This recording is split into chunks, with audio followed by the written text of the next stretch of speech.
Wala guys, magluluto tayo ng ginataang tambakol. Ayan. Lagyan na natin ng konting paminta.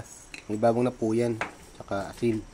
Lagyan na po natin sa suka. Kukulang po muna natin sa suka yan.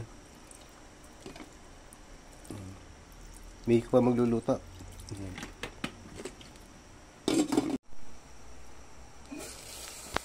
Okay, tapakulan na natin sa suka at bawang yung ano, sa paminta.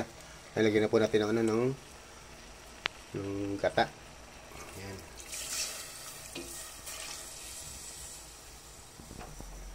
Tapakulan po muna natin uli siya.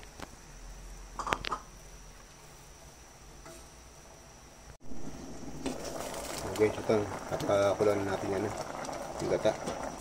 Lagyan na po natin ng gulay. Itong mustasa. Ayan. Medyo marami-rami itong mustasa. Masarap po kasi yung mustasa dyan. Saka lagi po ulit natin ng gata. Ayan. Ang gata. Yan po ang papasarap dyan.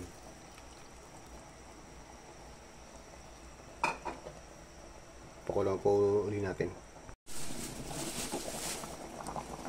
So guys, ito. Luto tayo ng ginataang tambakol. Ayan po. Ako nadurog. Po. Salamat po. Thank you for watching. Yes, ito po ang luto natin. Ginataang tambakol. Salamat po. Thank you for watching.